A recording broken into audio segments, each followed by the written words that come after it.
Boa noite a todos que estão conosco nessa noite, com a palestra do nosso ilustre capitão Neto, que é a terceira palestra sobre curvas. E sejam bem-vindos. Inclusive, hoje nós estamos aí no mundo todo, essa palestra no Lama Station. Boa noite, e agora vou passar a palavra para o nosso querido capitão Neto. Neto, antes da palestra, só agradecer a você, agradecer ao Nelson, agradecer ao Enigma, né, que abriu o canal do Lama Station para a gente estar podendo compartilhar essa live do Lama Nápoles com todos, né? E tá com você, meu irmão, pode começar a palestra. Boa noite a todas as pessoas que participam desta nossa terceira aula, que vamos falar sobre curvas, vamos encerrar o nosso trabalho sobre curvas. E eu quero dizer aqui de saída que, como nós fizemos já nas outras vezes, faremos primeiro uma revisão das aulas anteriormente ministradas e depois nós vamos para a aula propriamente dita. Se tu compartilhares a tela comigo aí? Sim. Beleza? Vamos lá. Feito. Aí, então, vamos falar sobre curvas, a nossa terceira parte. Primeiro, nós vamos fazer uma revisão, pneus, conservação e calibragem, que nós já falamos anteriormente. É muito importante saber quando o pneu está no fim, por causa daquele nosso TWI, né? Quando o TWI aparece ali no meio dos sulcos, aquele pininho aparece no meio dos sulcos, quer dizer que o pneu está com 1,6 milímetros de sulco, está na hora de trocar. A regulagem da suspensão, isso é importantíssimo, não tem como sair para a estrada sem estar com a suspensão desregulada, para nós podermos ter o melhor aproveitamento da nossa motocicleta.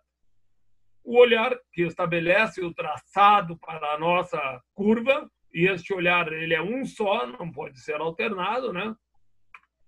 E a partir do momento que eu olho a curva, estabeleço o itinerário, meus olhos vão para o final da curva. Se eu voltar a olhar, eu terei 1000 curvas. Quanto mais olhada, mais uma curva eu vou fazer. E assim eu nunca vou conseguir estabilizar numa só trajetória e vou fazer várias curvas dentro de uma só curva.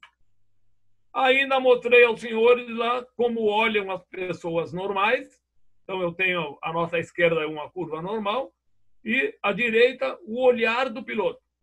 O piloto vê a aproximação da curva, a preparação para buscar um ponto de tangência, para manter a moto deitada, inclinada, com aceleração constante, e lá no final ele vê a saída da pista. Vê a saída da curva, né? Diferentemente de alguém que é leigo, que não consegue ver esses detalhes quando enxerga uma curva na sua frente. Ainda falamos sobre o organograma da curva, A primeira coisa que eu me pergunto quando eu vejo uma curva é se eu vejo o final da curva. Se por um acaso eu não vejo, eu vou ter que reduzir a minha velocidade para a velocidade da via. Ao contrário, se eu estou vendo o final da curva, eu vou me perguntar se eu já fiz uma curva igual a esta. Se eu ainda não fiz uma curva igual a esta, a minha velocidade é a velocidade da via. Porém, se eu já fiz, eu vou me perguntar com que velocidade. E a velocidade que eu já conheço, a velocidade que eu já fiz, é a velocidade que eu vou buscar para entrar e realizar essa curva com segurança. Aí nós falamos sobre as etapas da curva. Você tem 3 etapas, né, 3 passos básicos. O primeiro é reduzir e preparar. Eu vinha lá atrás, vi a curva, primeiro eu chamei nos freios, né? Apliquei freios, baixei uma marcha, preparei a entrada da curva. Fui o mais afastado que eu podia da força centrífuga, né? Para o lado contrário da força, para poder dar um soco na cara da força no momento que eu estiver fazendo a curva. O segundo passo é olhar para o final da curva, inclinar a motocicleta e manter a velocidade constante. Vou firmar na velocidade com a qual eu já tinha feito uma curva igual a essa. E deita a motocicleta, beleza, e vamos, desta forma, vencer a força centrífuga. Ou, no mínimo, diminuir bastante, diminuir muito o efeito da força centrífuga sobre a minha motocicleta. Finalmente, eu vou recuperar a velocidade. A recuperação da velocidade, ela é gradual. Eu não posso chegar lá e enrolar o cabo de vez. Não, vai enrolando, beleza, levantou o giro, passou para a sexta marcha, enrolou, levantou o giro, beleza, vamos lá. O pessoal andou perguntando se essa aceleração pós-curva era logo na metade ou logo na saída, como é que era. Então, isso aí eu sinto quando eu estou na moto e que eu fiz a curva, eu sinto uma moto reage, a moto está saindo, ela começa a ficar em pé. Não é eu que ponho em pé, é a aceleração. E o fim da curva eu começo a ficar em pé e eu começo a acelerar e vão embora. Mas isso é sensibilidade de cada um de nós. Né? Depende muito da experiência, depende muito da prática, depende muito do conhecimento da motocicleta e, principalmente, do conhecimento da curva. Né? Aí eu falei ainda sobre o entendimento da força centrífuga.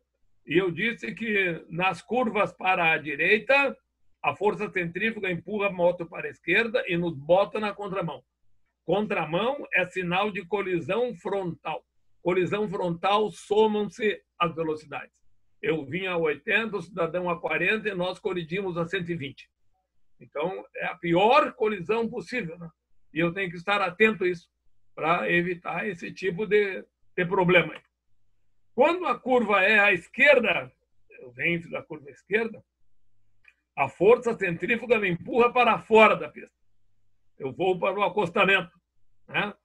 E eu tenho que fazer essa curva, tenho que preparar a curva, buscando a tangência próximo da linha divisória de pista, ali no caso, a linhazinha amarela, com o cuidado de não botar a cabeça para o lado contrário da pista e não dar uma cabeçada num para-choque de caminhão. Tá? Esse é o detalhe da curva à esquerda. Aí eu falei sobre o preparo da curva. Eu vinha lá atrás, eu vi a curva, eu me perguntei se eu já fiz uma curva igual a essa, eu já fiz a curva, fiz ela a 110 por hora e eu estou a 140. Bom, primeira coisa é reduzir. Então, chamar no freio, chamou no freio, beleza, freio de pé, freio de mão, baixou, debriou, botou uma marcha mais baixa, soltou a embreagem devagarzinho, né? A todas essas, como eu vou fazer uma curva para a direita, olha a minha posição aqui, ó, junto da linha amarela, né? Por quê? Porque eu vou empurrar toda a força da minha moto em direção à força centrífuga e vou dar um soco na cara, que eu falei, um soco na cara da força centrífuga. deitei a moto, foi. Feito isto, eu vou buscar a tangência. Vou encostar no limite da pista, entre pista e acostamento.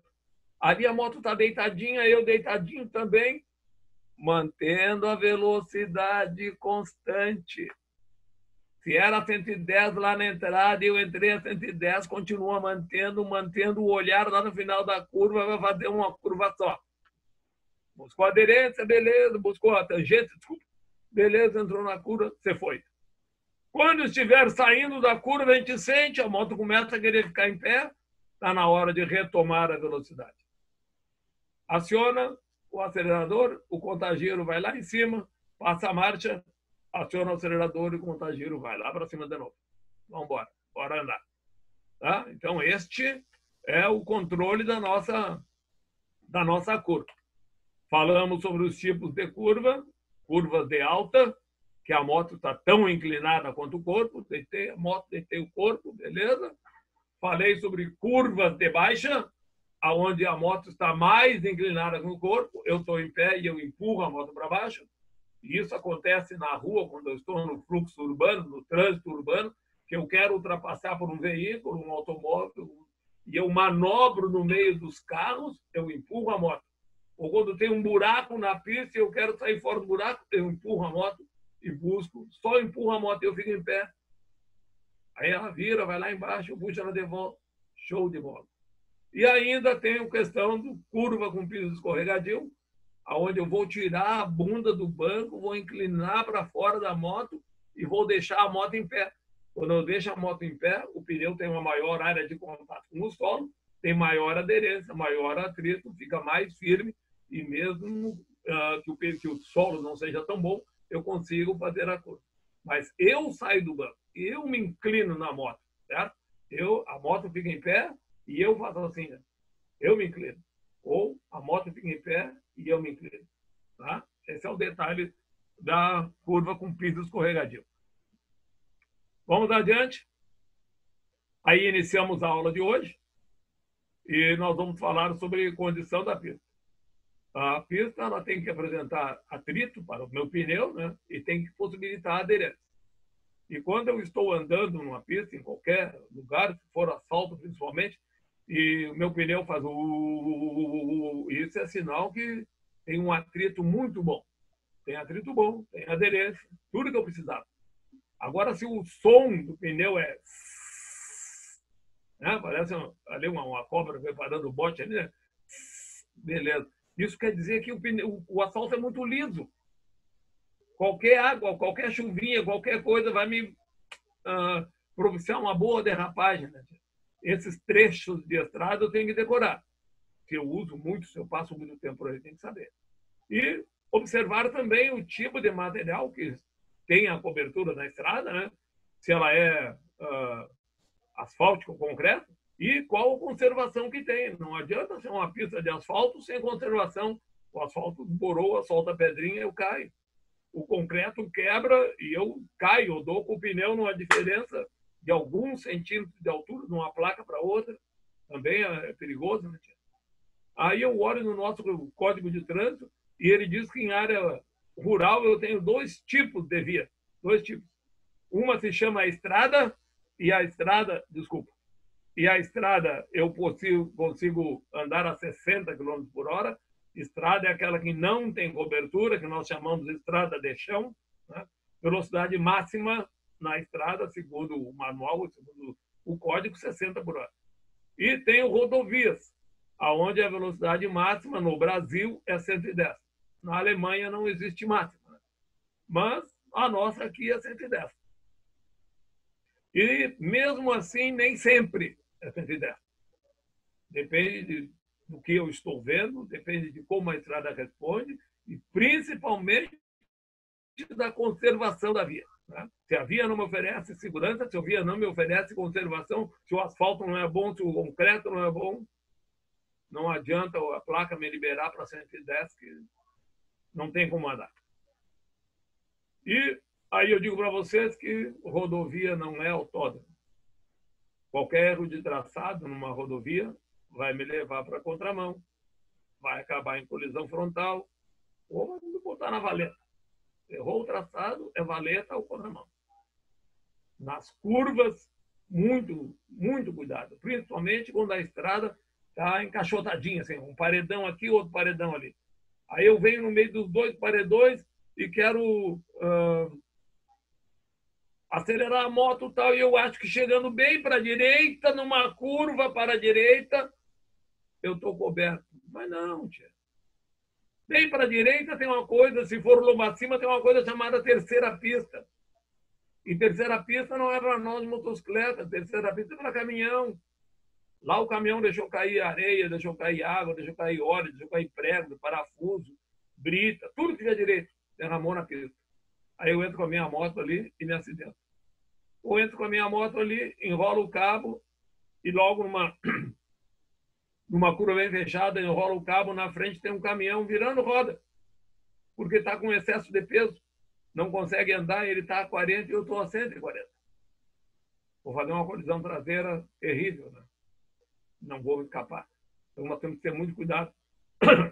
Muito cuidado quando a estrada está no meio dos paredões. Certo? Terceira pista não é para moto. Aí falei sobre manutenção, ou vamos falar sobre manutenção, né? E eu quero dizer para vocês eu quero pedir para vocês que façam comparação entre manutenção de pista e fora de pista. Manutenção de pista é uma loucura, uma equipe de mecânicos para fazer manutenção de uma motocicleta. E a motocicleta de corrida ela faz apenas uma prova e é toda desmontada para procurar o que não trabalhou de legal, o que tem que mudar. Eles mudam tudo, renovam tudo e a próxima corrida aquela moto está nova.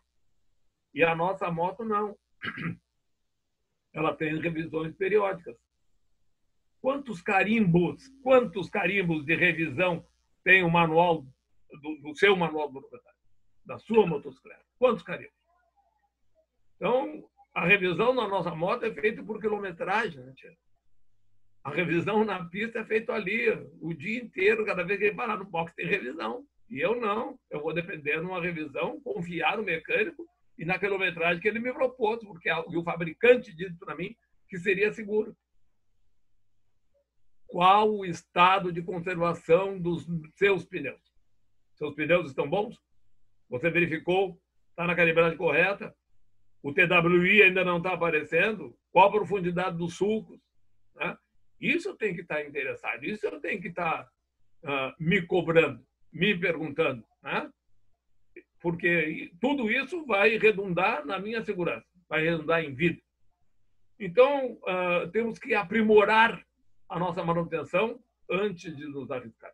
Não dá para ir para a pista e querer enrolar o cabo e querer andar bastante e querer aproveitar toda a potência do motor se eu não tive cuidado com a manutenção do meu pneu. Eu não tive cuidado com a manutenção da minha motocicleta como um todo. E eu não sei como é que ela vai reagir no momento de instabilidade. Aí nós chegamos a este ponto tão crucial que é a frenagem dentro de curva. Afinal de contas, a moto freia na curva ou não freia na curva?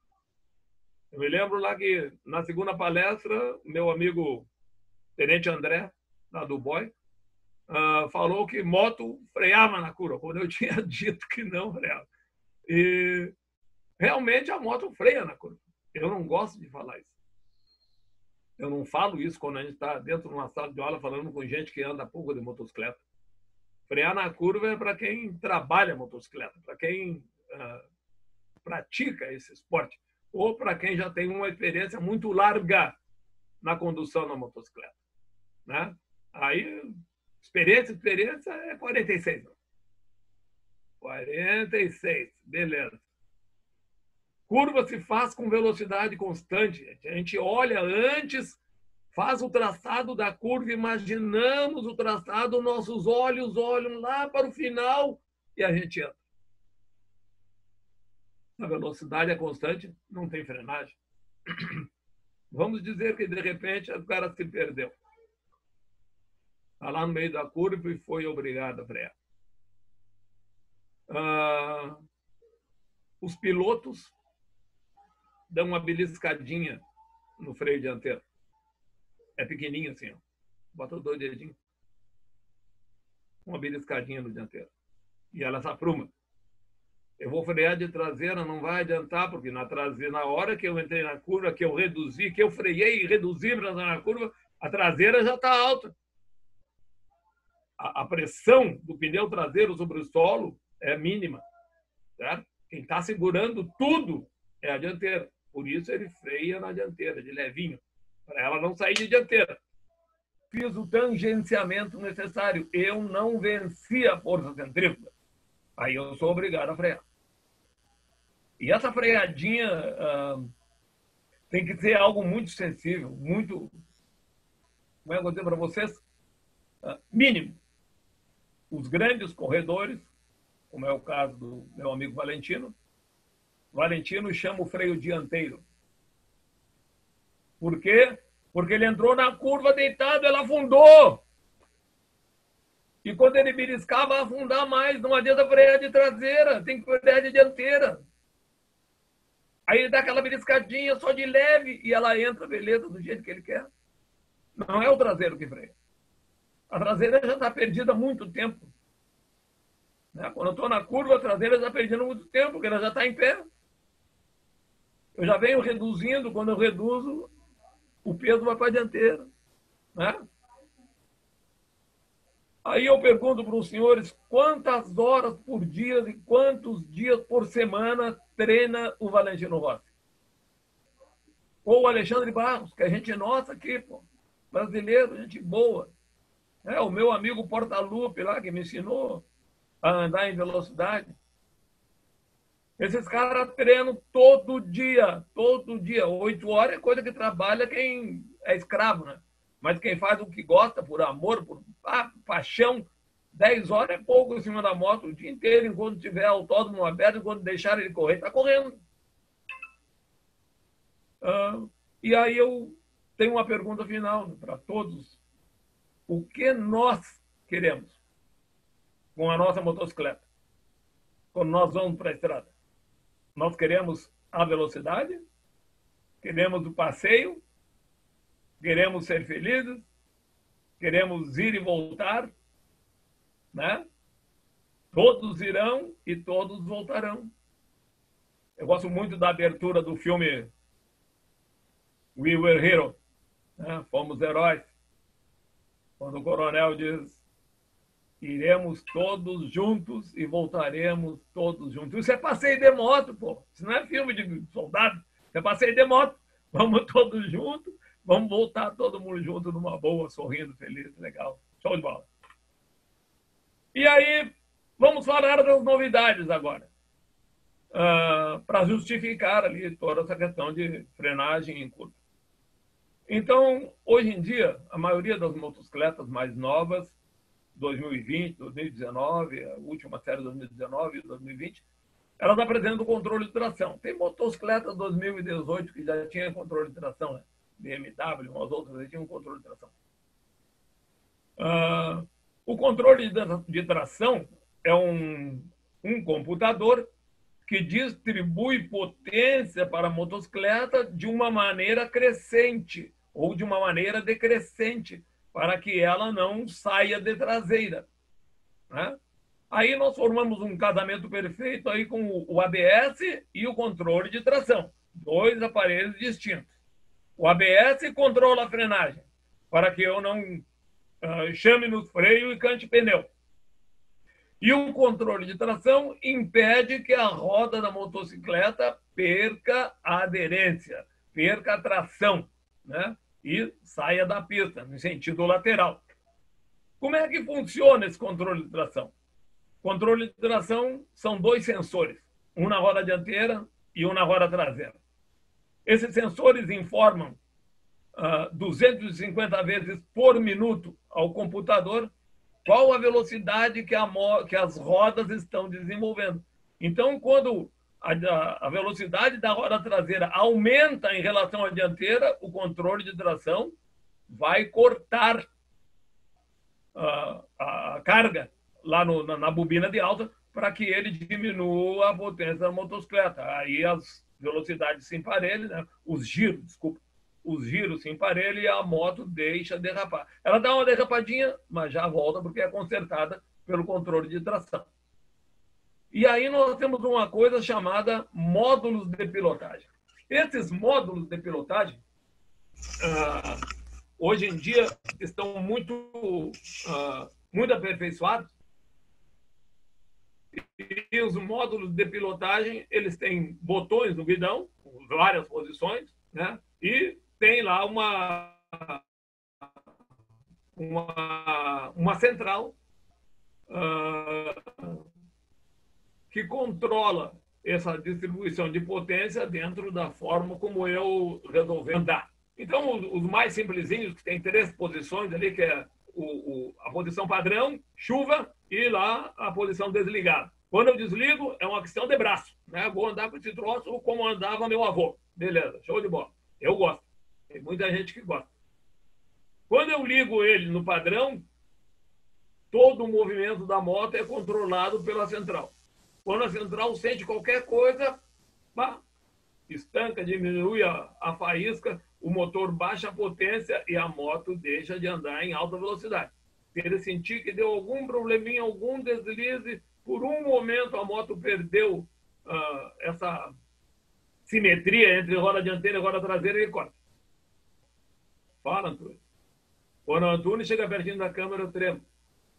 E se por um acaso houver uma derrapagem, vai sair de traseira, você foi a moto. O controle de tração corta, emparelha e nós vamos embora. E aí existe o controle de chuva, que ele reduz a potência da moto. Chuva vai reduzir a potência.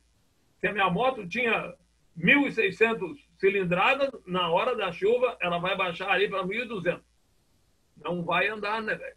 Não vai ser aquela loucura de botar a mão, fazer assim, o bicho se esgoelar assim, não vai ir. Se tu quer assim, tu solta, deixa ele no desligado, aí tu anda do jeito que quiser. Mas o controle de tração existe para evitar que a gente se perca na curva e tenha uma saída de pista, né, ou uma queda, justamente porque eu perdi tração e eu perdi aderência. Então, continuando, eu quero dar como exemplo para vocês a motocicleta Harley Davidson 2020. A Harley, que já tinha o sistema reflex nos freios, né, que é o freio ABS da roda dianteira e traseira, ela apresentou este ano o Reflex Sensitive Rider System. E esse, como é que eu vou dizer para vocês assim, este sistema, porque são várias coisas juntas, né?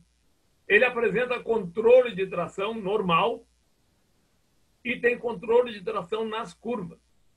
Então, quando eu entro na curva, ele identifica a curva por causa do sensor que indica balanço da motocicleta e passa a atuar de uma forma mais estabilizadora na motocicleta para não permitir que haja perda, que haja excesso de giro na roda traseira por derrapagem. Então, ele atua de uma forma mais severa na curva. Os freios ABS, nós temos ABS para a curva, eu posso botar o pé no freio na curva. O sensor indica que está em curva, eu boto o pé e o sensor não deixa a roda grudar, não deixa a roda ser freada bruscamente. Ele diminui um pouquinho, ele diminui a potência do freio no disco, né? E também nós temos ali um conjunto chamado Electronic Linked Brake, que vai fazer com que o uso do freio dianteiro acione diretamente o traseiro e o uso do freio traseiro acione diretamente o dianteiro, dentro daquelas proporções que nós falamos lá de 70-30, 70 na dianteira, 30 na traseira, né? Vai ser sempre nesse sentido. O ELB vai sempre fazer isso, tá? E com os freios de curva, lá o controle ABS da curva, mesmo que eu chame a fuzel no manete ou no pedal, ele vai controlar porque está na curva, não vai deixar colar, tá? Aí temos o controle de derrapagem para torque de arrasto, um nome grande pra caramba, com a sigla DSCS. Este controle, ele simplesmente impede que eu estava na curva. Entrei na curva, beleza. Quando eu fui retomar, acelerei. Ele impede que naquela retomada, naquela aceleração que eu dou na saída da curva, a roda traseira eleve o giro demais, porque patina, vai sair do alinhamento e eu vou cair. Então, esse controle de derrapagem para torque de arrasto, ele impede exatamente isso. Aquele cara que tem acessibilidade para saber quanto é que ele pode acelerar e vai saindo, beleza, desce. Todos nós vamos ter isso, treinando bastante, vamos ter isso. Hoje em dia, tu compra a moto já tem o controle de derrapagem e tu vai acelerar e ela vai impedir que a tua traseira saia. Né? Os módulos de pilotagem, que eu falei antes, são os mesmos que estão aí na Harley, né? Padrão chuva desligado, mas tem moto que tem 8 controles, 8 sistemas de pilotagem, né? Normal, desligado, street, velocidade, touring, vários, o que você pensar aí, o caso da BMW, são 7 ou 8 controles diferentes para nós aplicarmos na motocicleta, e tudo isso implica na potência maior ou menor. Tá? Ainda existe nessa motocicleta ali um assistente de partida em rampa, né? Aqui, ó, assistente de partida em rampa, e a maior dificuldade para muitas pessoas, né, e inclusive para nós, inclusive eu sinto dificuldade quando a rampa é muito íngreme. Eu fui a Bento Gonçalves e tomei um laço com a minha Ultra, eu tinha uma Ultra, tomei um laço em Bento Gonçalves com a Ultra, porque o calçamento era paralelepípedo, a pista era assim, era inclinada, não era retinha, era inclinada. E eu com a Harley andando assim, ó, tentando me equilibrar naquilo. E cada vez que eu parava para arrancar era uma loucura. Hoje em dia eu paro na rampa, aciono os freios e a moto fica freada.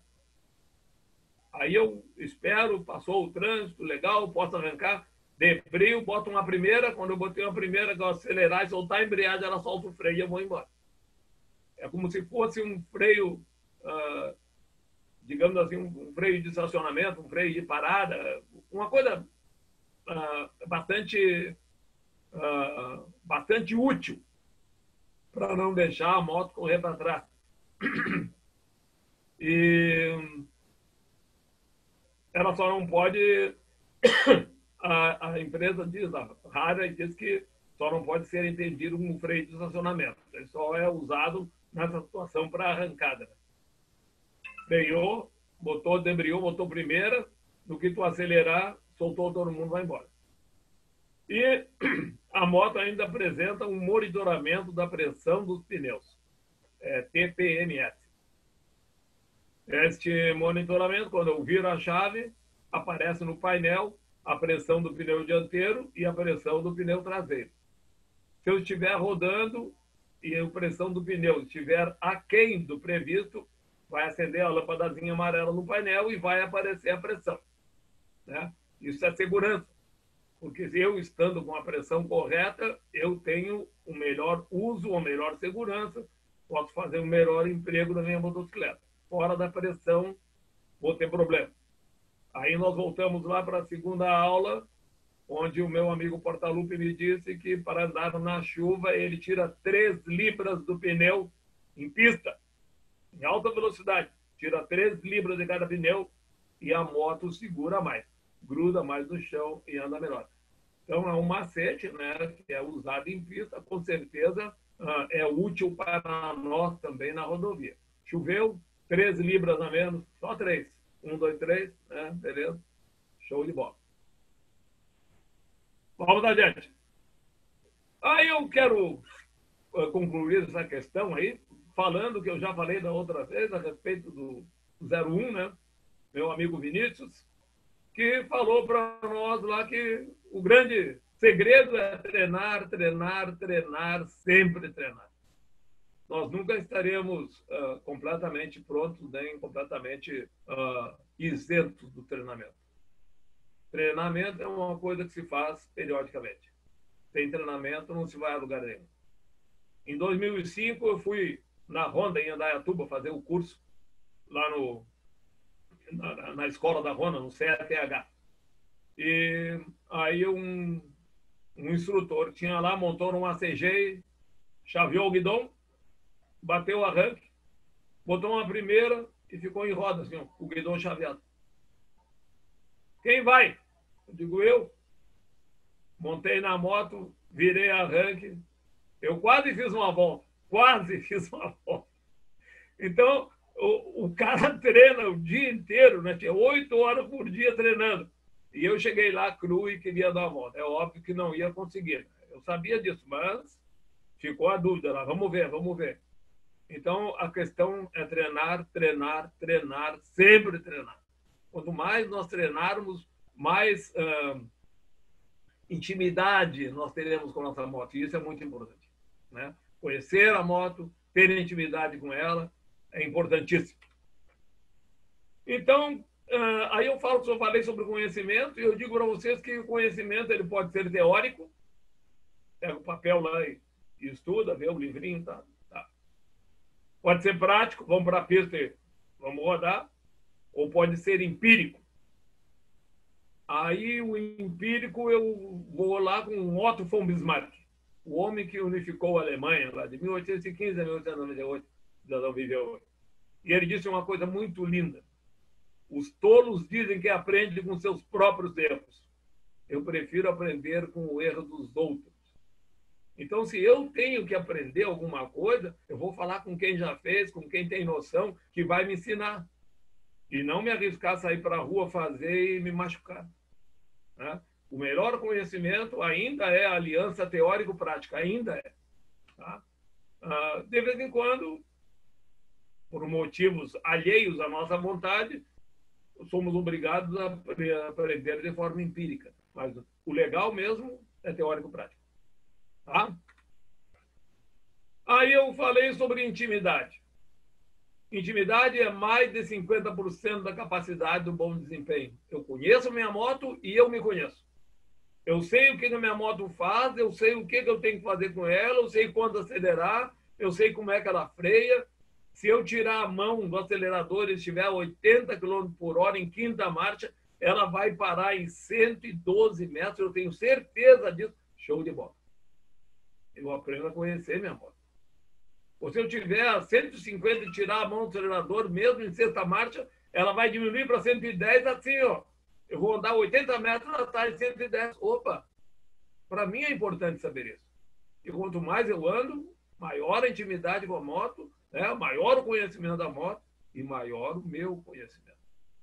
O que eu faço, o que eu sou capaz, até onde eu posso ir, como é que eu reajo, né?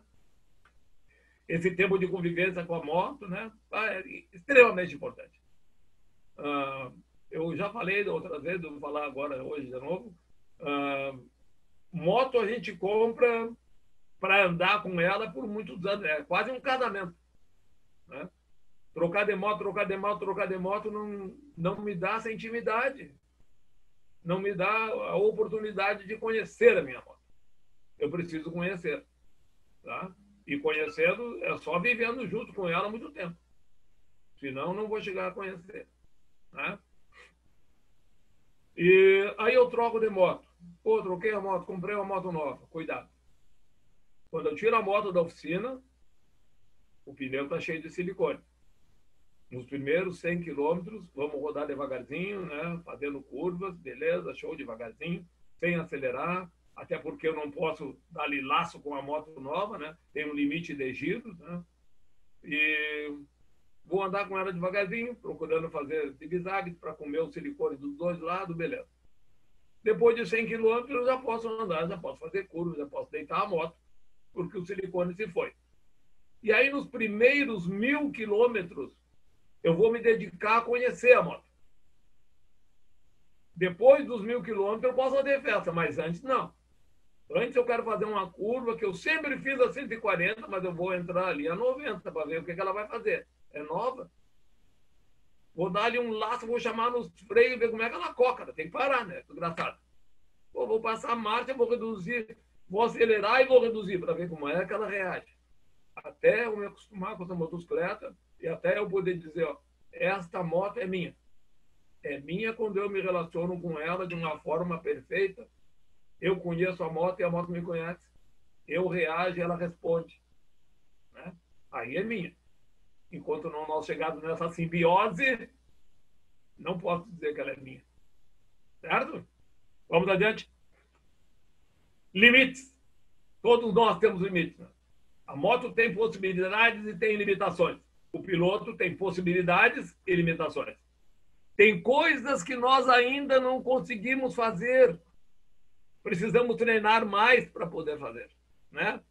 E tem coisas que fogem às minhas possibilidades. Em 1995, eu fiz o meu curso de batedor.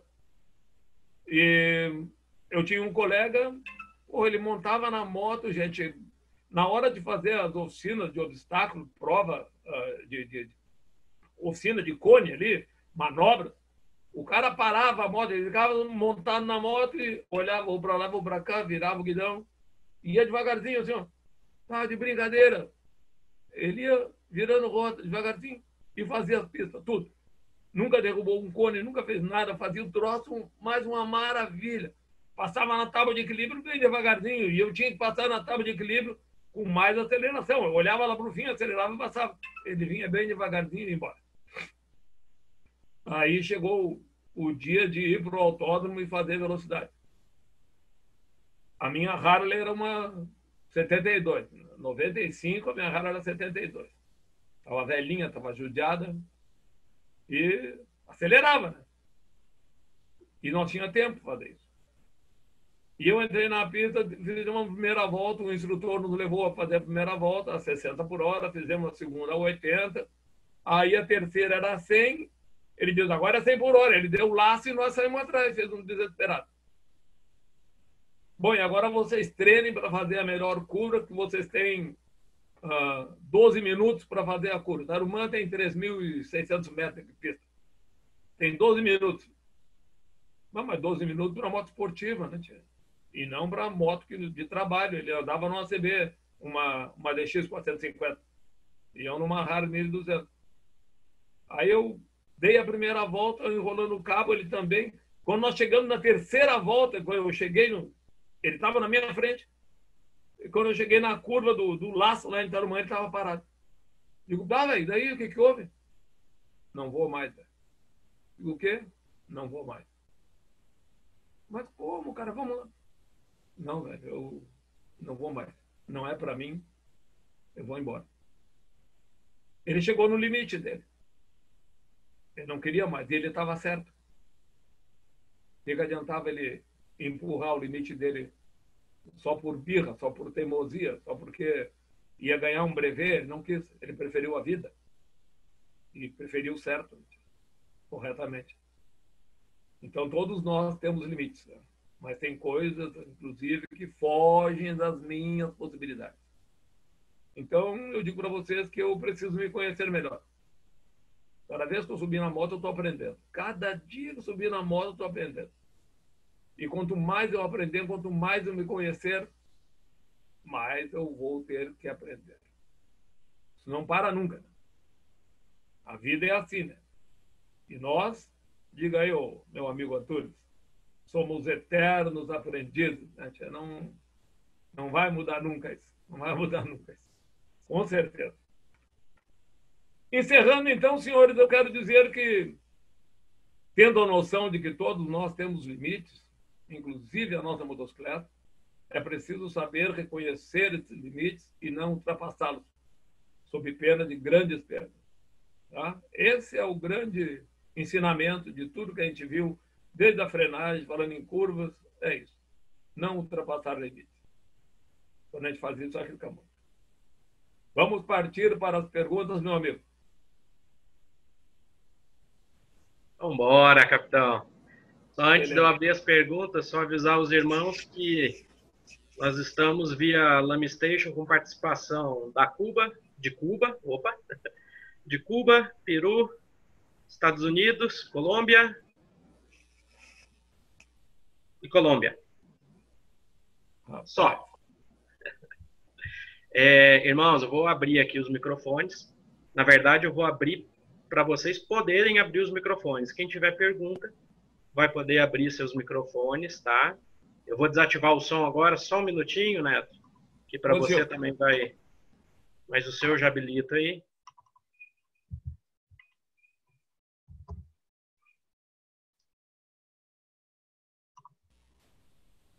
Pronto, irmãos, já está liberado. Quem quiser fazer perguntas, só liberar, clicar aí no áudio e fazer suas perguntas. Habilitar o som, Nelson. Aê, boa noite. Edilberto, boa noite. Cláudia Juliana, que eu vi agora há pouco. Boa noite. Boa noite. Buenas noites. Good night.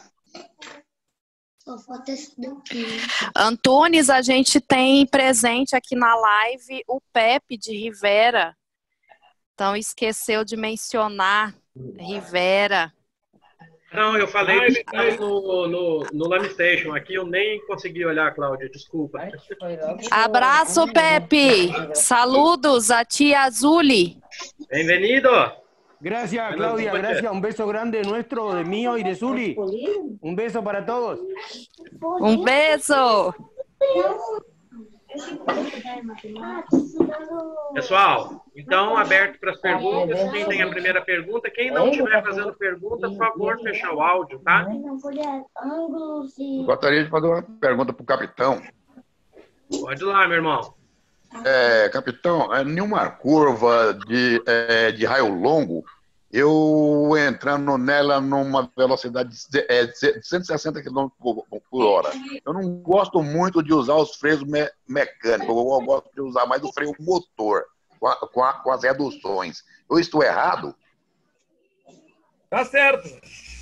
Quando tu tem uma curva e que tu tem intimidade com ela, tu já fez uma parecida, a curva Sim, não claro. te é estranha, tu tem conhecimento da tua motocicleta, tu sabe das tuas possibilidades, como nós falamos ali agora, tu entra firme, tu faz a visada, em primeiro lugar, faz a visada. Reduziu uma marcha, entrou firme, manteve a aceleração constante, Isso. a moto faz o desenho que tu imaginou. Ela foi fabricada para isso, faz o desenho que tu imaginou e tu entra certinho.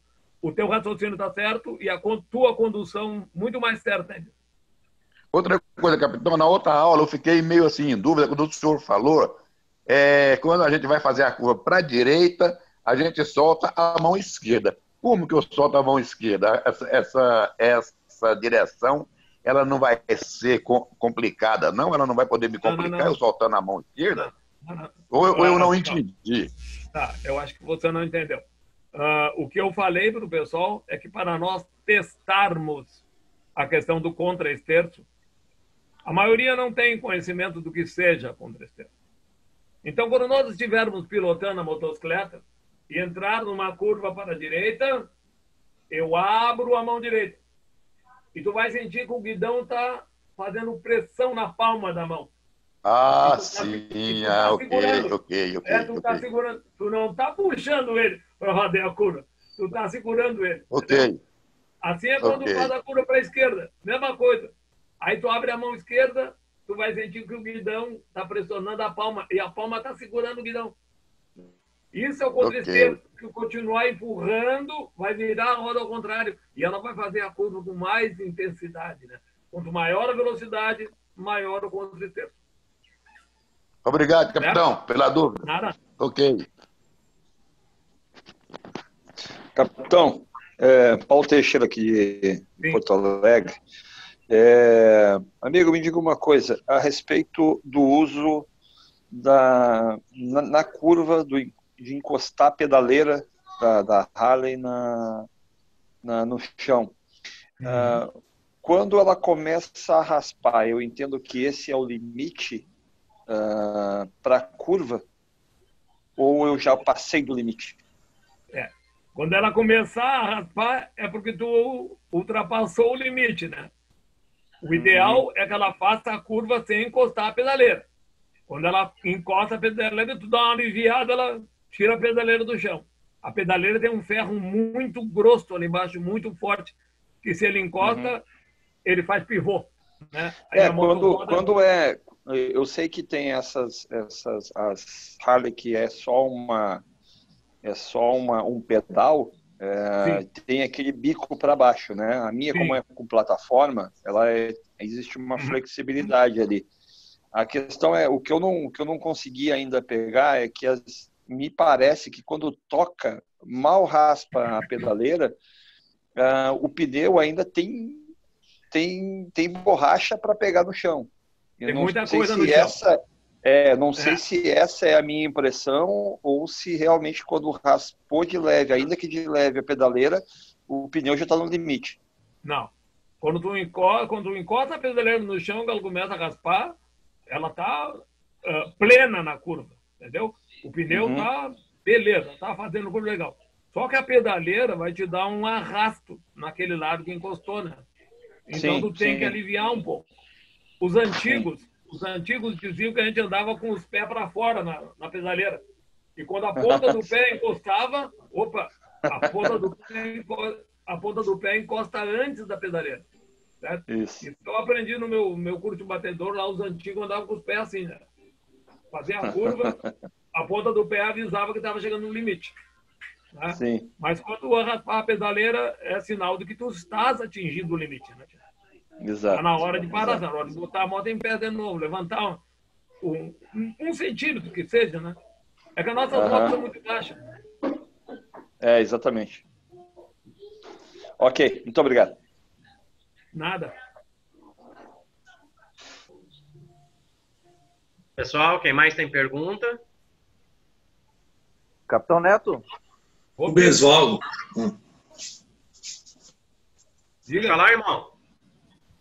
Boa noite, aqui é Fernando Calmo de Porto Alegre. Estão me ouvindo bem aí? Beleza, Calmo. Tudo bom, capitão? Tudo jóia. Uma dúvida a respeito de curva quando a gente está andando em comboio, na formação em fila dupla, tá? O senhor falou aí na tomada de curva, né, se aproximar do centro da pista para fazer a tomada de curva. Aquele motociclista que está na fila mais à direita, como é que ele faz esse procedimento? A questão do distanciamento, o 5-1, 5-2 que a gente tanto fala aí, para ele não invadir o espaço, para o motociclista que está atrás também preservar o espaço dele. Qual é a dica do senhor para isso aí? Vou pedir para a Angelina falar uma dica. A Angelina já perguntou. Aí, Angelina. A Angelina me perguntou isso lá na primeira vez que nós falamos em curva. Terminando. Lembra, Angelina?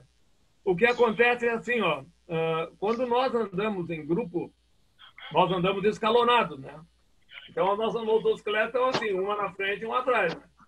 51 e a outra lá de trás, 52. O cara que está no meio está no 51, né? Então, quando nós formos fazer curva, se nós estamos andando em grupo, tem uma velocidade limite para andar em grupo. Não dá para andar em grupo no laço. Tem uma velocidade limite.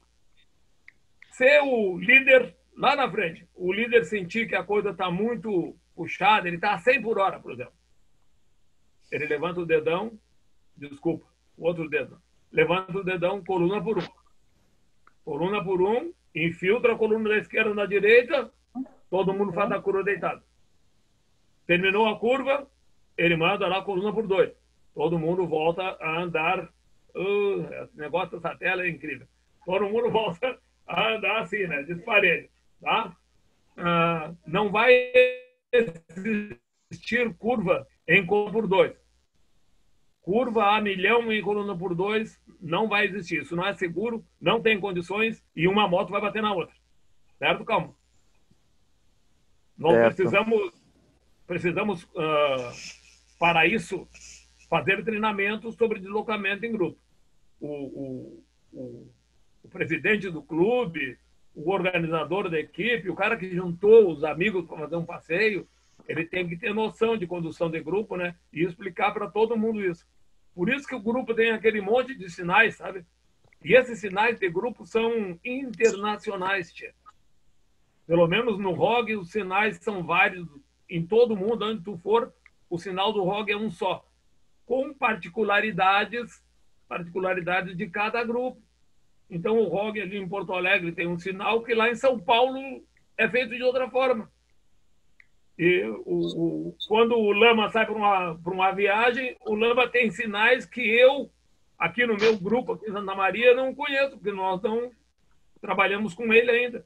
Se um dia eu for a Goiânia lá e for andar com lama, primeiro vai ter que ter uma reunião, o chefe do comboio vai dizer para nós, olha, vamos andar assim, a velocidade é tal, a coluna por 2, lá em tal ponto, quando chegar na rótula da BR e tal, com a RE, com a outra BR, que é muito complicado, nós vamos diminuir para 40, eu vou botar a coluna por 1, tá?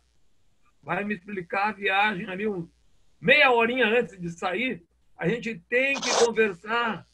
Quem é o dono da equipe tem que conversar, tem que falar, tem que dizer o que quer, porque aí todo mundo quer sabendo e todo mundo faz igual. Senão, lá no meio do caminho, de repente, acontece que o cara se perde. Então, sinais convencionados são utilizados a todo momento no deslocamento em grupo. Aí o cara lá na frente faz coluna por 1, todo mundo faz. Ele manda por 2, todo mundo repete. Ele manda diminuir, lá em casa. Diminuir a velocidade, todo mundo diminui. Ele manda acelerar, todo mundo acelera. Né? Cada um tem um jeitinho ali, né? E é importante que todo grupo saiba. Se o grupo não sabe, acaba dando confusão. Te respondi, Calmô? Positivo. Calma. Obrigado. Obrigado. Mais alguém tem alguma pergunta?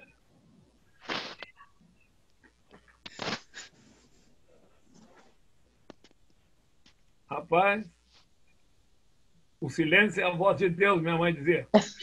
Ai, reinou, né? Reinou. Fala, Angelina. Tudo bem? Ó, não quer perguntar, Angelina? Tudo bem, e você? Tudo tranquilo, com a graça de Deus. Ah, graças a Deus. Esses dias nós fizemos o uso da minha pergunta. É? Porque Opa. chegou na curva, aí 2 iam entrando. Ainda bem que estava com a velocidade baixa. Aí depois que passou, nós comentamos. Eu falei, então, quem não assistiu, né, perdeu. Mas aí foi o erro da comunicação, porque eram poucas pessoas, então, assim, não tinha bem um que estava puxando. Aham. Então, mas, assim, faltou a comunicação. Eu vou sair um pouco da nossa conversa para falar sobre passeio em grupo. Às vezes a gente sai para fazer um passeio em grupo e nós juntamos 15 colegas do grupo e saímos para a estrada. Aí quando nós estamos rodando lá quase 50 quilômetros, aparece um cara de outra turma que não tinha nada a ver conosco, de repente vai lá e no berro, posso ir junto, beleza, entra junto. É perigoso. Ele não conhece a maneira que nós deslocamos. Ele não sabe as normas. Eu nem sei de onde é que ele veio. Entendeu? Aí eu boto ele no meio do grupo, o grupo faz uma manobra, ele se perde, ele derruba 2 ou 3. Por isso que é tão difícil nós aceitarmos. Eu quero ir junto. Beleza, lá atrás, tu vai depois lá do ferrolho. Lá depois do ferrolho. Vai lá. Tudo bem. Não tem problema. Para a segurança do grupo, né? Exatamente. Aí. E dona Cláudia Juliana? Fale, Cláudia. Olá, boa noite. Vocês falaram sobre os sinais, né? Sim. Tá todo mundo me ouvindo bem? Sim. O Lama utiliza os sinais, os nossos sinais, eles são comuns no mundo todo, né? Então, os nossos comboios, por exemplo, se um brasileiro for aqui andar no comboio lá nos Estados Unidos, no México, na Colômbia, na Argentina ou qualquer lugar do mundo onde a gente tem a nossa associação, os sinais eles são os mesmos. A maioria dos sinais do Lama eles são baseados naquela instituição internacional, se eu não me engano é MSF. Isso. Alguns sinais, um ou outro, são realmente mais particulares, né? Mas 90% dos sinais são baseados nas normas internacionais. A questão de rodar em grupo, o Lama é bastante conhecido por isso, que a gente faz viagens longas em grupo, a gente anda muito em comboio, e um dos segredos também de andar em comboio, igual você falou, que primeiro, você ter a teoria, né? E a teoria aliado à prática. Se a gente não tiver essas duas coisas, não vai funcionar. Então, acho que quanto mais a gente roda em grupo, quanto mais a gente conhece as limitações de cada um, a gente conhece a pilotagem do nosso companheiro, mais confortável todo mundo vai ficar em andar em grupo. Assim, essa questão é assim, do grupo. Quando a gente fala em briefing anterior ao passeio, e que o líder vai lá e explica o passeio, e diz as normas de segurança, e repassa os sinais convencionados, é um saco. Mas depois do 10º passeio, todo mundo está acostumado, todo mundo aprendeu, aí é beleza. Aí ele chega lá e, para parar é assim, para andar é assim, para acelerar é assado, todo mundo já viu, todo mundo já sabe. Então, os primeiros briefings vão demorar bastante, né? Vão ser longos. Mas depois do 10º briefing, todo mundo já está ligado, a coisa é muito tranquila, né? E isso é que faz o passeio de moto bonito. Aí nós vamos fazer curva de qualquer jeito. Como eu falei ali, né? Se o líder acha que a velocidade está excessiva e ele está lá na testa e ele viu que a coisa vai encrespar porque a curva é fechada, coluna por um.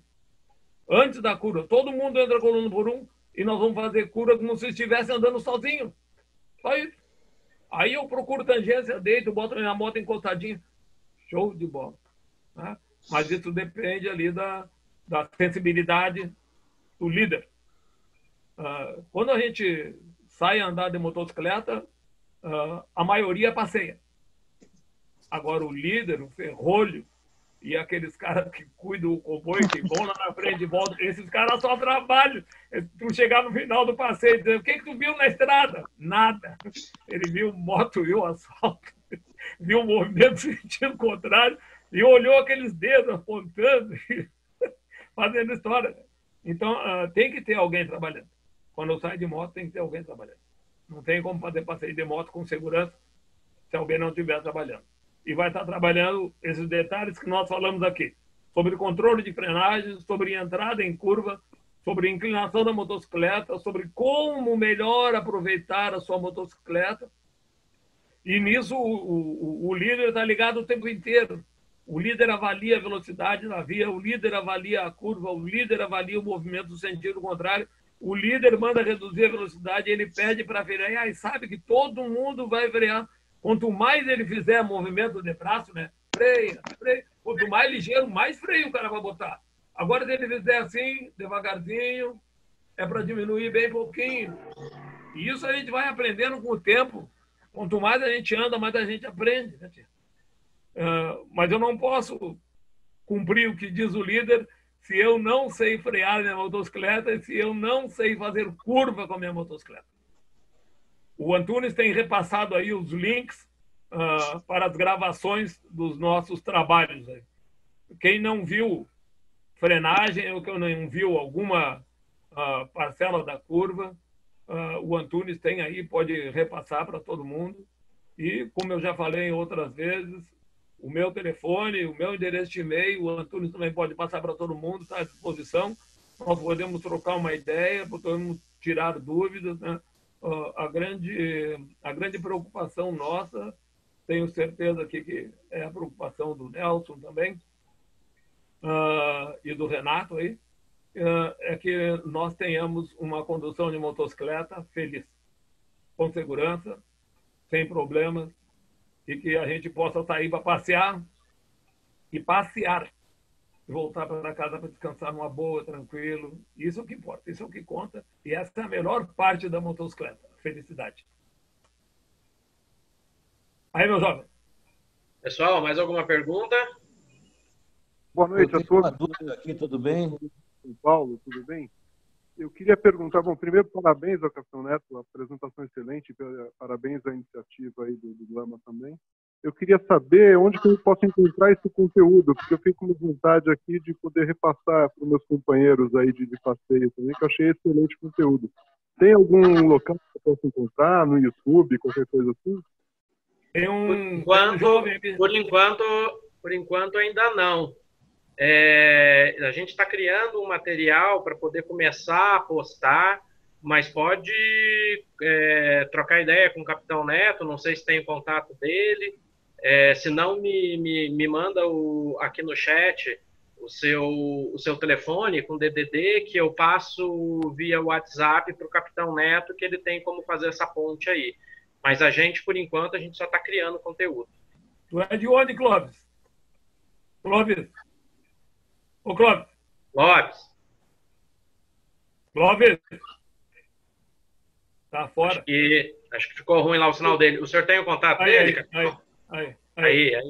Tu é de onde, Clóvis? Qual é a tua cidade? São Paulo, capital.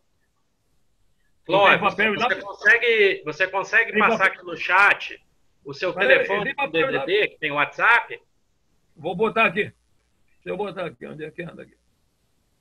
Eu consigo colocar aqui também. Vou mandar aí meu telefone. Minha área é 55. Perfeito.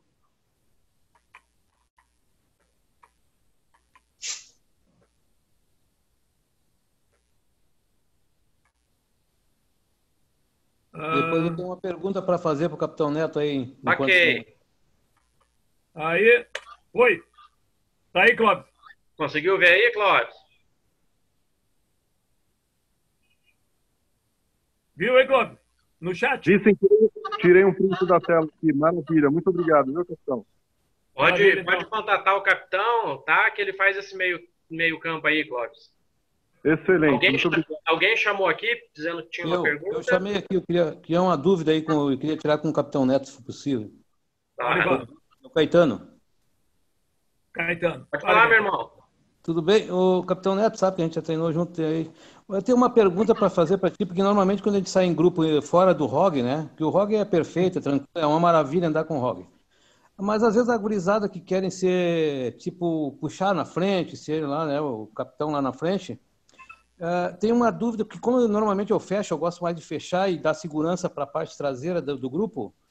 A pergunta que eu faço, na hora de puxar pela frente, pela frente do carro, no caso, quem puxa tem que ter conhecimento de que o grupo tem que entrar para a direita, por exemplo, eu vou puxar pela direita. Ele tem que ter conhecimento de que realmente ele pode colocar todo o grupo ali, ou ele pode entrar a moda Miguelão, vai lá e entra e todo mundo entra, tipo, cada um. É isso que é a pergunta. Eu já tive algumas broncas com as broncas que os caras não metem todo mundo e quebra todo o grupo lá e fazem uma bagunça. Então, a pergunta que eu quero que tu me diga isso, porque tu tem um conhecimento inenarrável sobre isso. Então, eu agradeceria até que tu expôsse isso aí para nós, para me tirar minha dúvida se eu não estou errado de estar cobrando a gurizada, porque eu brigo muito com a turma, né? Então, brigo assim no sentido de segurança. Sim, de segurança. O que acontece com o colega lá que está lá na frente puxando o grupo? Normalmente esse colega já tem muitos quilômetros rodados, né? É um cara experiente, um cara que já fez alguma boa viagem, tem noção de grupo. E dentro dos grupos de motocicleta sempre se escolhe o cara que realmente tem essa noção de segurança. O cara que anda bem, não é porque o cara corre, é porque o cara tem noção de segurança, entende como é que é o conjunto. E no ROG existem cursos. O ROG, aqui na nossa capital do estado, aqui em Porto Alegre, o ROG tem 6 cursos que todos os harleiros podem seguir. São 6. Aqui, 6. Então tem um basicão, depois nós vamos fazer primeiro socorro, mecânica básica, tem o curso do carona, tem andar em grupo e finalmente tem o Road Captain. O Road Captain é um curso onde tu aprende a chefiar, a comandar, a dirigir, a fazer passeios, zelar pela segurança, vai estudar itinerário. Então, o próprio ROG ali, ele prepara o cidadão para isso. E tem um outro, que é o Master Captain. O Master Captain não tem curso. mas o cara é um road captain supimpa, como dizia meu pai, né? Supimpa. Esse cara vai a master, certo? Mas para tudo isso, como em todas as coisas na vida, nós temos que estudar. Vamos estudar, vamos nos preparar, porque a responsabilidade é grande. Tu olhar pelo retrovisor, aquele monte de moto atrás de ti, pelo amor de Deus. Não é para quem quer. Não é para quem quer, para quem é. Eu te perguntei isso realmente, capitão, porque eu fiz esses cursos, tu falou assim, de andar com carona, todo mundo, só não fiz o hotcap porque eu sempre tenho essa preocupação com a segurança com quem eu estou levando. Se eu vou levar 15 pessoas, eu sou responsável por eles.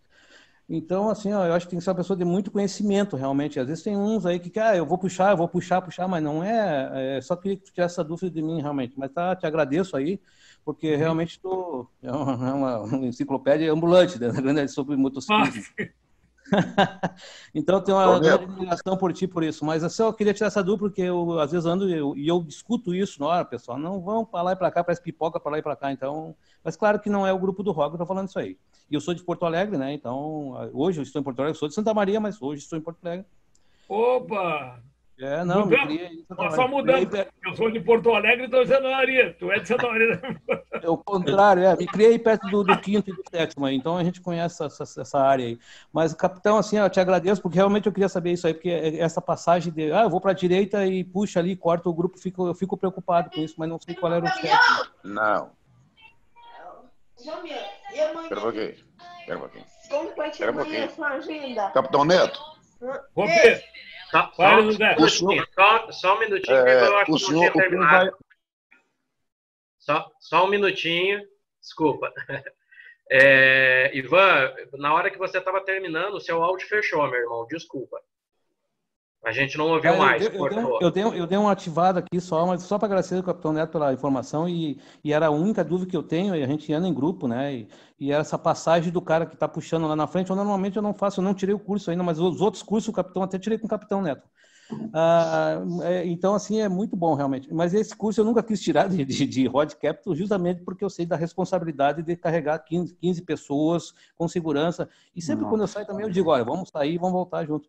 Mas era isso que eu queria saber, que eu gostaria que ele tivesse me dito isso, porque para explicar para outras pessoas que já querem ser Rod Capital, né? E se é dessa forma, tipo, vou para cá, vou para lá, eu vou entrar pela direita e deixo os caras se virar depois, se entra e quando der, né?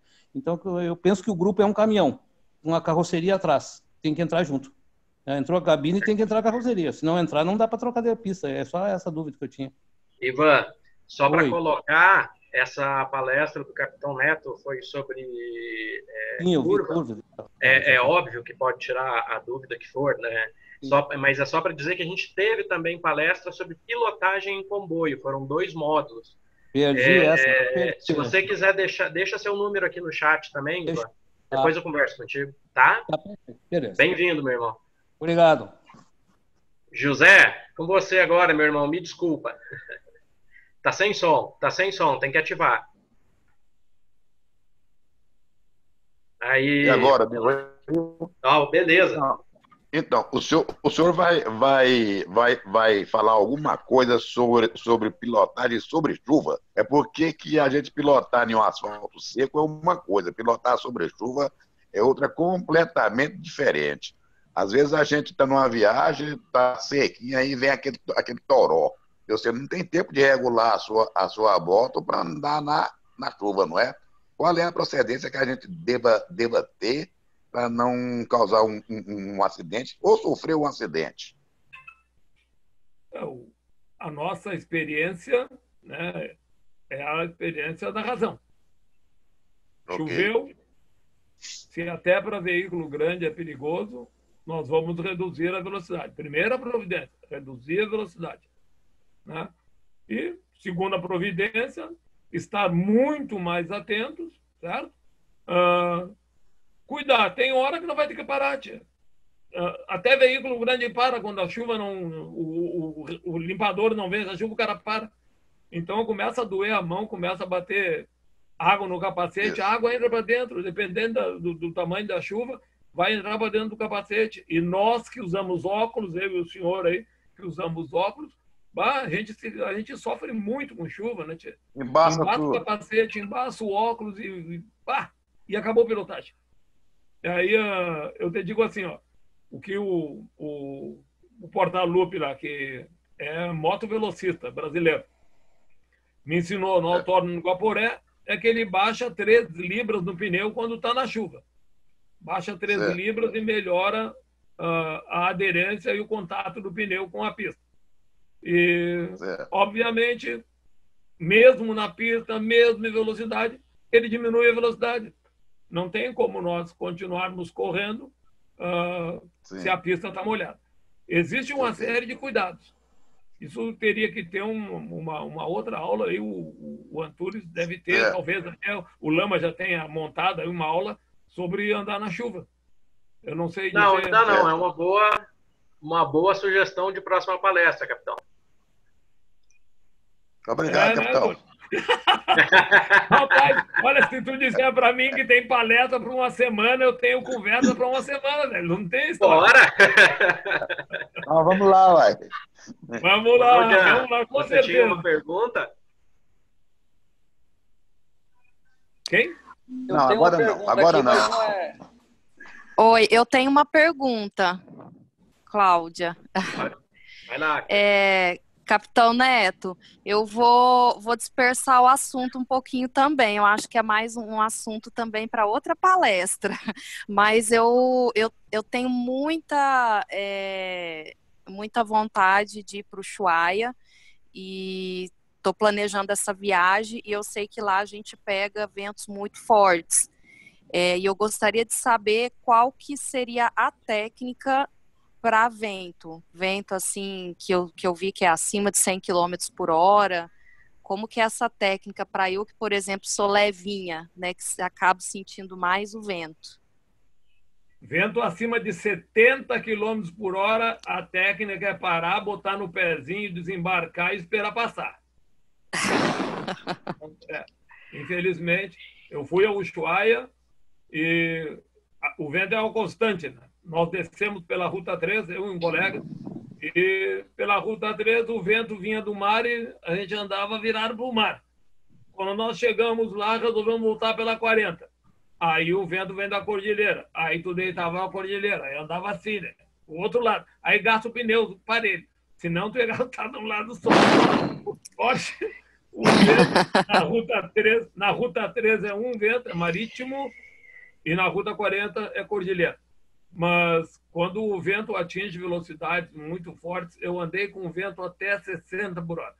E aí nós paramos numa cidadezinha pequena, pernoitamos, esperamos o outro dia, porque não dava mais para aguentar. A gente estava andando a 60 por hora e o vento nos arrastando. Não tem como... Quando o vento for a milhão, hoje, aqui no Rio Grande do Sul, está previsto o vento de 70 a 100 km por hora. Isso começou ontem às 11 horas da noite e vai hoje até às 11 horas da noite. Nós temos um ciclone extratropical aqui no litoral que está fazendo essa loucura toda no Rio Grande do Sul e sul de Santa Catarina. E norte do Uruguai. Cadê o Pepe? Pepe deve estar vibrando no Uruguai com o vento também. E essas coisas, elas nos ensinam muito, né? Olhar a previsão do tempo, saber o que vamos encontrar pelo caminho, prever nas diversas cidades que nós vamos passar para poder saber o que fazer. Mas até 60 km por hora o vento é tranquilo, a gente anda, deita a moto e anda legal com ela. Quanto mais carregagem, quanto mais mala, maior é a pressão do vento em cima da tua moto. E se tu chega a pegar de frente com um para-brisa, quem tem Harley aí, quem anda de Harley, vai gastar 12 km com 1 litro, legal, porque ela vai travar a moto a bicho. Tá? Não tem quem segure aquele troço. Né? Até dá vontade de parar, arrancar o para-brisa e ir embora sem ele. Mas o vento empurra de volta, sabe? É muito forte. Qualquer moto com bolha, com para-brisa, de vento frontal, vai diminuir a velocidade final e vai aumentar o consumo de combustível.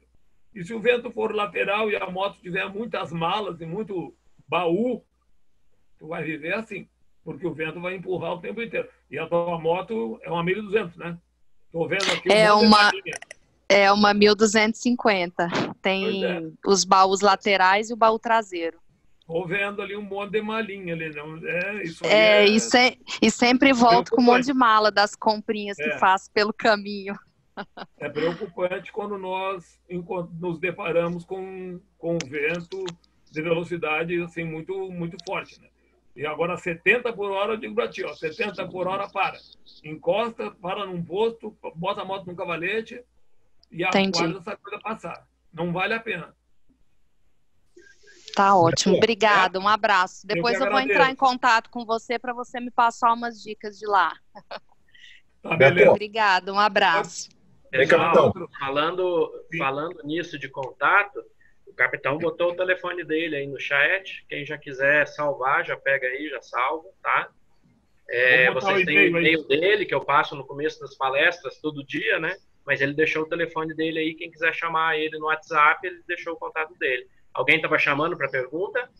Então, só para complementar o que o Neto falou, Neto, por favor, a sua opinião também, que a gente enfrentou aquele vento lá. Muito cuidado o lado que vem o vento e quando passa por caminhões, né? Caminhão baú, porque ele corta, aí meu amigo aumenta. Só para quem sou eu, Neto, mas só para te lembrar desse detalhe aí também, né? Esse detalhe, Gilson, nós falamos lá no nosso curso, né? Porque nós estávamos abordando exatamente esse tipo de coisa. Hoje não era isso, né? Nós estávamos falando sobre curva e outras coisas mais. Se nós formos falar sobre viagem, nós vamos ter que falar nessa característica aí do vento. É muito difícil ultrapassar um caminhão baú ou uma carreta. Se tiver vento e o vento vem da esquerda, cuidado quando vê um baú, cuidado quando vê uma carreta, porque ele vai cortar o vento e tu vai ser empurrado. Empurrado não, né? Já está com a moto assim, vai ser levado para debaixo do caminhão. Quando eu vejo o caminhão lá adiante, quando eu vejo a carreta lá adiante, tira a mão, encosta na direita, devagarzinho. 60, 70, passou aquela chocalhada bonita, beleza. Acelera de novo, vai embora. Obrigado, Gilson. Valeu, Capitán.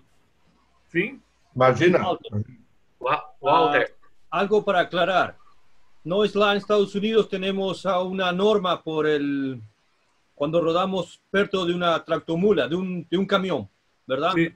Hay el efecto del viento que se llama efecto Venturi. Ese efecto mete el viento dentro del camión. Los camiones tienen una norma que tienen que fechar toda la parte de abajo para que nada se pueda meter. Yo no sé si acá en Brasil están implementando eso, mas sería muy bom. Una pregunta para você. Cuando você está corriendo en frío, yo hice algunas rodadas sobre zonas muy frías en Estados Unidos. ¿Cuál es la relación que você tem frío-velocidad? Você, por ejemplo, 10 grados, o 5 grados, o 2 grados bajo ceros, normal. ¿Cuánto você siente arriba de la moto, dependiendo de la velocidad, verdad? Como... aí o efeito aí, como é que eu vou dizer para ti? Tem o deslocamento, tu estás correndo, o tempo está frio, né? E tu tu aumenta a pressão do vento porque está em deslocamento, ou no través do vento, ou contrário ao vento. Eu acho que foi agora no ano de 2009, 2010. 2009, nós fomos a Montevidéu. Sim. E quando chegamos em Livramento, ali, fronteira com Rivera, a temperatura estava 2 graus. No Rio Grande do Sul, 2 graus. Quando nós chegamos em como chama? Durazno. Em Durazno, na Ruta 5, Durazno estava 2 negativo. Tu vai sentindo o vento batendo na mão. Eu ainda não descobri luva que seja realmente protetora. Eu vou dar uma dica para você. Luva com 12 volts conectada na moto. Esquece o frio. Você pode rodar onde você quiser. Eso usamos lá. Isso é uma coisa que eu ainda não tenho, mas pretendo comprar. Sim, eu passo para você uma página na internet onde você pode pedir todo, desde luvas, chaleco, pantalão, todo calefaccionado. Lá nos Estados Unidos, muito bom para isso. Muito bom. Sim, fala. Quanto mais baixa a temperatura, entendo eu que não é nem só o vento, né? É só a temperatura ser baixa, não precisa vento. Mas tu vai recebendo o impacto do frio de uma forma muito mais forte, porque tu estás em velocidade. É verdade. Né? A tua moto está numa velocidade que vai comprimindo essa temperatura baixa. E ela vai passando para o teu corpo. Nesta hora, a moto com para-brisa, não é bolha. A moto com para-brisa tem suas vantagens, com certeza. Quando você passa dos 0 graus para baixo, negativo, você tem um problema adicional lá nos Estados Unidos. Nós chamamos hielo negro, hielo preto. Porque el asfalto se hace vidrio, se hace un espejo. Cuando você está rodando y você tem espejo debajo de você, esquece, para la moto y va embora del asfalto, porque cae, certeza que cae. Nós no rodamos abajo de cero. Por quê? Na nossa Serra do Rio do Rastro, não sei se você conhece, conheço. A Serra do Rio do Rastro congela. Sim. A polícia avisa muito sobre isso e eles fazem limpeza da pista. Chega a fechar, né? Então. Chega a fechar a serra. Né? Chega a fechar. A BR-116, próximo a Caxias, congela. E só que ali nós não temos essa tradição do Rio Grande do Sul de trabalhar com este problema. Em Santa Catarina, eles colocam gelo, fazem uma série de raspagens e deixam a pista em condições de rodagem. Nós aqui ainda não realizamos esse trabalho.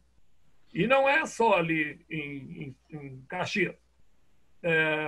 São Francisco de Paula, Aparados da Serra, São José dos Ausentes, tudo congela, a pista congela.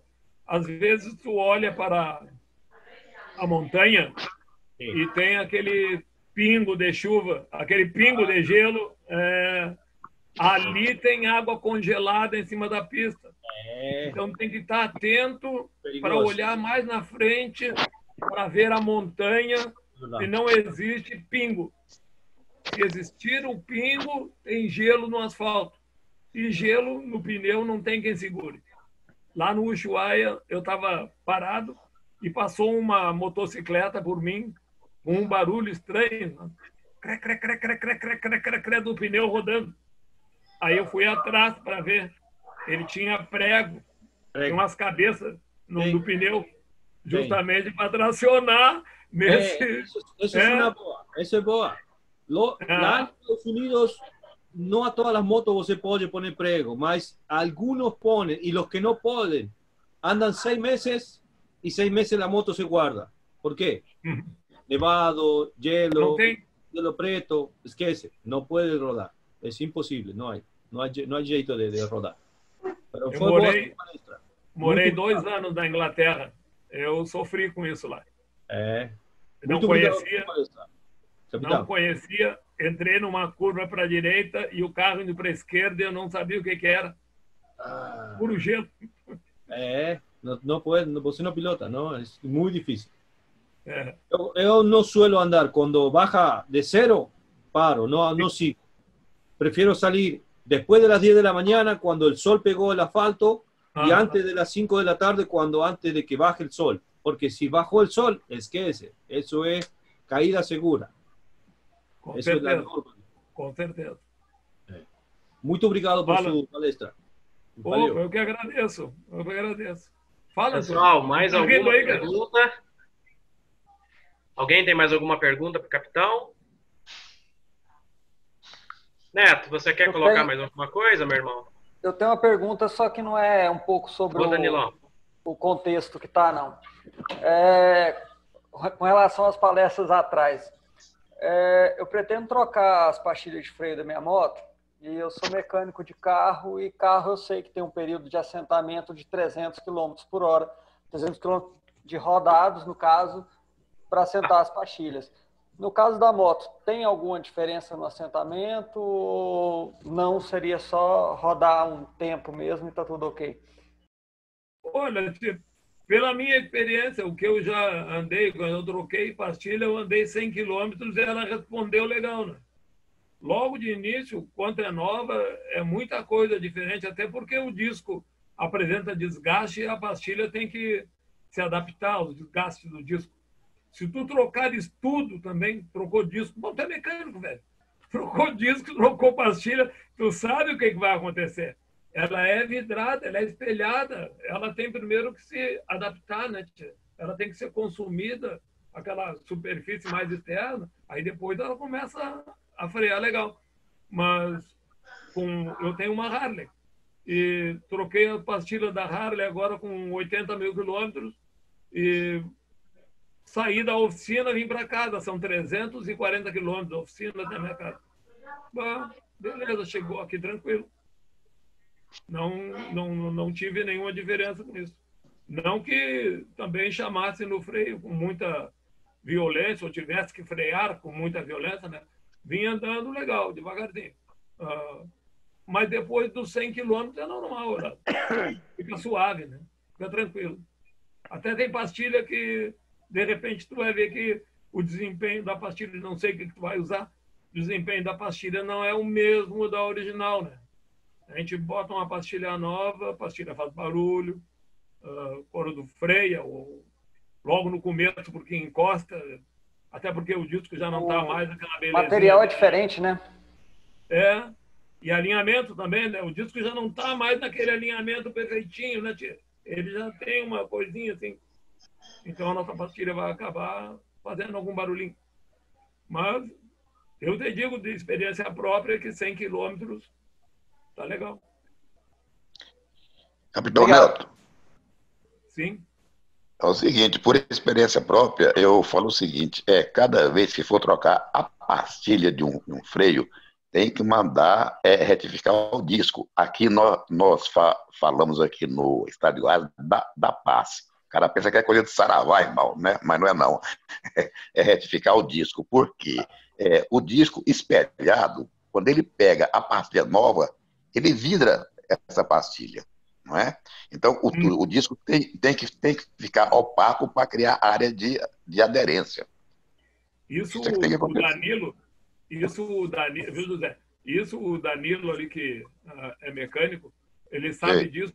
E quando eu levo a minha motocicleta no meu mecânico examina a minha moto, ele diz, Neto, vai ter que fazer isso. Neto, tu vai ter que dar um passe. Né? Isso.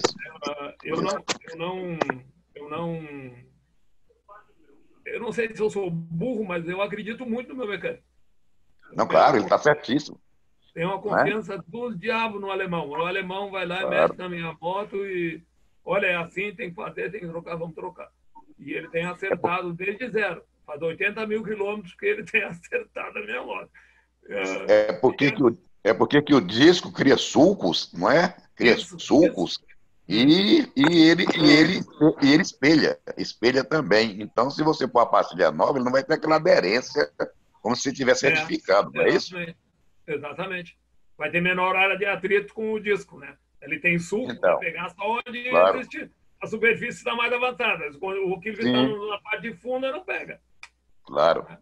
Mas aí o mecânico é que o cara que vai olhar para ti, vai olhar para o teu disco, vai pegar um paquímetro, vai dar uma olhada e ver se ainda há condições de fazer passe. Isso. Tem limite. É um limite de passe, né? Porque se você deixar o disco muito fino, se você der uma freagem brusca, ele quebra. Vai quebrar esse trenzinho aí também, né? Não é? Quem é mineiro aí sabe que o trem quebra. Pessoal, Mais alguma pergunta?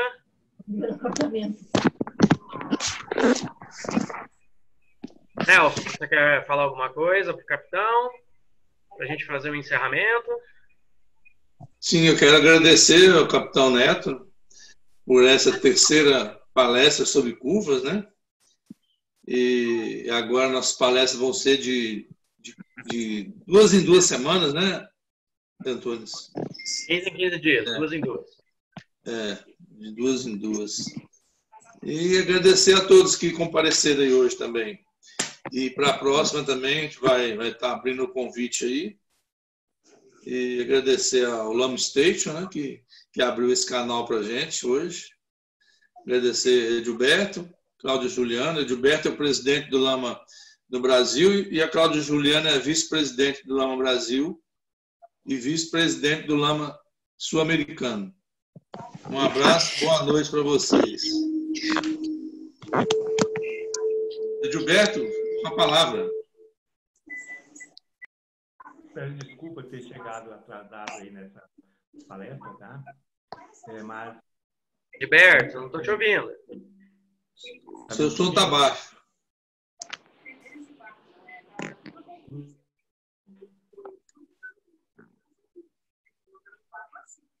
Oi? Está ouvindo? Então, agora melhorou. Melhorou? A única coisa que eu tenho a dizer, né, agradecer ao capitão, é essa última palavra dele, né, que sempre nós, motociclistas, eu preservo também, é treinar, treinar, treinar. E, se não treinar, pode acontecer de tudo, inclusive o nada. Eu acho muito importante sempre estar treinando na prática e nessas palestras. Então, muito obrigado, capitão, e boa noite para todos. Boa noite. Cláudio? Então, boa noite. Nelson, preciso falar contigo, tá? Se você puder ficar.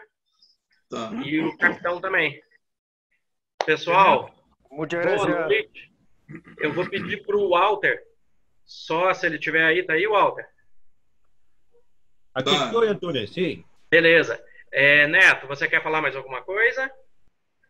Só agradecer ao pessoal aí pela presença, agradecer a todos os que perguntaram, que tornaram a nossa aula mais interessante e dizer aí que eu deixei no chat o meu telefone e o meu endereço de e-mail e estou às ordens aí para aquilo que ainda puderam colaborar, com certeza. Estou às ordens aí para ajudar. Era isso. Agradeço muito. Muy bueno. Felicitaciones. Opa. Felicitaciones, muy bueno. Muchas gracias. Ô, Pepe, muito obrigado. Boa noite, capitão Nelson. Tchau, tchau. Boa noite, Nelson. Walter, só para você... Boa noite, Zé.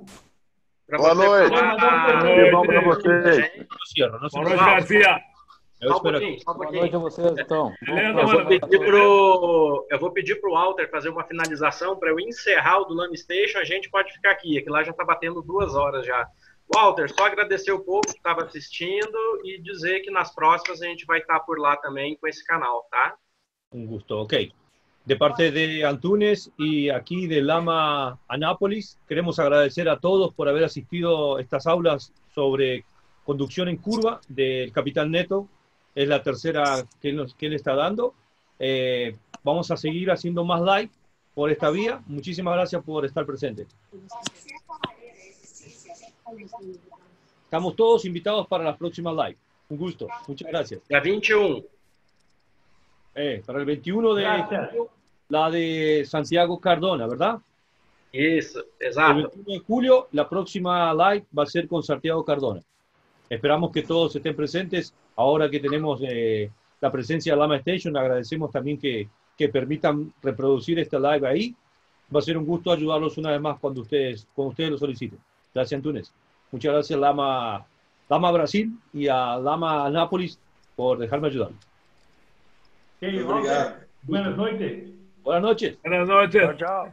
Buenas noches. Boa noite. Tchau, tchau, gente. Boa noite.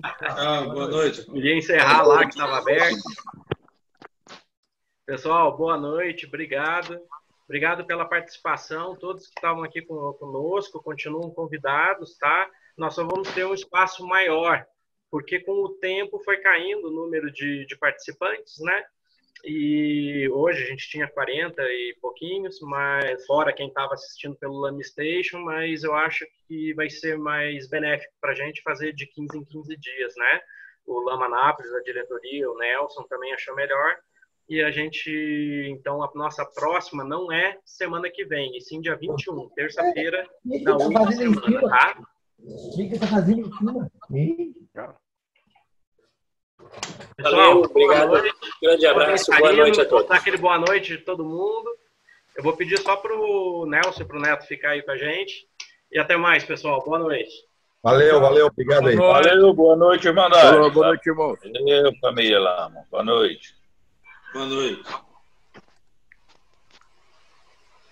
Muito obrigado. Boa noite. Boa noite, meu irmão.